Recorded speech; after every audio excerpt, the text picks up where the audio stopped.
ഉണ്ടായിരുന്നു. അവിടെ ഒരു പൊതുയോഗം കഴിയുമ്പോൾ അവിടുത്തെ ജനങ്ങൾ എന്നെ വന്ന് കണ്ട് അന്ന് പറഞ്ഞൊരു കാര്യം ഇന്ന് പറയുന്നു. ഞങ്ങൾ വലിയ തെറ്റ് ചെയ്തു, മെട്രോ ശ്രീധരനെ ഞങ്ങൾ വോട്ട് ചെയ്ത് ജയിപ്പിച്ചില്ല, ഞങ്ങളുടെ തലയിൽ ഈ ഒരു MLA കെട്ടിവെച്ച സ്ഥിതിയാണ്, വളരെ റിഗ്രറ്റ് ഉണ്ടെന്ന് അന്ന് 2 ദിവസം.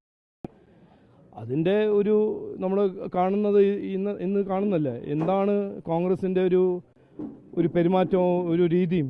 ഇവരുടെ രാഷ്ട്രീയം അതാണ്. ഇന്നിപ്പോൾ ഒരു MLA, പാവപ്പെട്ട പാലക്കാട് ജനങ്ങളുടെ തലയിൽ വെച്ച് കെട്ടിയ ഒരു MLA, ഇയാളെക്കുറിച്ച് കോൺഗ്രസ് എത്ര കൊല്ലമായിട്ട് അറിയുന്ന കാര്യങ്ങളാണ് ഇതെല്ലാം.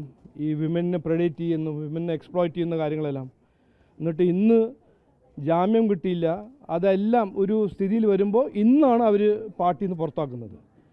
3 മാസം മുമ്പ് 4 മാസം മുമ്പ് ഇതെല്ലാം പുറത്തു വരുമ്പോൾ ഒന്നും ചെയ്തില്ല.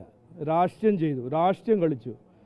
അതിൻ്റെ ഒപ്പം നമ്മൾ ഇവിടുത്തെ സർക്കാരും ബഹുമാനപ്പെട്ട മുഖ്യമന്ത്രിയും 3 മാസം മുമ്പ് ഒരു കേസ് ഫയൽ ചെയ്ത് ഇത് ഇൻവെസ്റ്റിഗേറ്റ് ചെയ്യേണ്ട കാര്യമായിരുന്നു, ചെയ്തില്ല.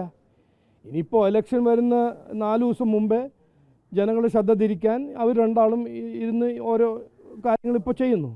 പക്ഷെ നോക്കൂ, ജനങ്ങളുടെ മുമ്പിൽ ഈ വരുന്ന തദ്ദേശ തെരഞ്ഞെടുപ്പിൻ്റെ എന്താണ് മെയിൻ ഇഷ്യൂസ്, ആ ഇഷ്യൂസ് എല്ലാം ഞങ്ങൾ കൃത്യമായി ജനങ്ങളുടെ മുമ്പിൽ വയ്ക്കും. അതിന് ഒരു സംശയം ഉണ്ടാകാൻ പാടില്ല.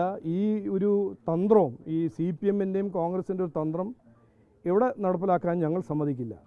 രാഹുൽ മാൻകൂട്ടം കോൺഗ്രസിൻ്റെ MLA മാരും ഇത് ആദ്യത്തെ കോൺഗ്രസ് MLA അല്ല, ഇത് ആദ്യത്തെ കോൺഗ്രസ് ലീഡറല്ല, ജനങ്ങളെ എക്സ്പ്ലോയിറ്റ് ചെയ്യുന്ന ഒരു ലീഡറല്ല. ഇത് അവരുടെ ഒരു കൾച്ചറാണ്, ഒരു രാഷ്ട്രീയ സംസ്കാരമാണ്. എന്തും ചെയ്ത് എന്തും പറഞ്ഞ് പവർ പിടിക്കുക, എന്നിട്ട് പവറിൽ വന്നാൽ ജനങ്ങളെ ദ്രോഹിക്കുക. ഇതാണ് കോൺഗ്രസിൻ്റെ രാഷ്ട്രീയം. ഇത് ആദ്യത്തെ ഉദാഹരണമല്ല, ഇത് അവസാനത്തെ ഉദാഹരണമാവില്ല എന്നാണ് എനിക്ക് ഉറപ്പ്.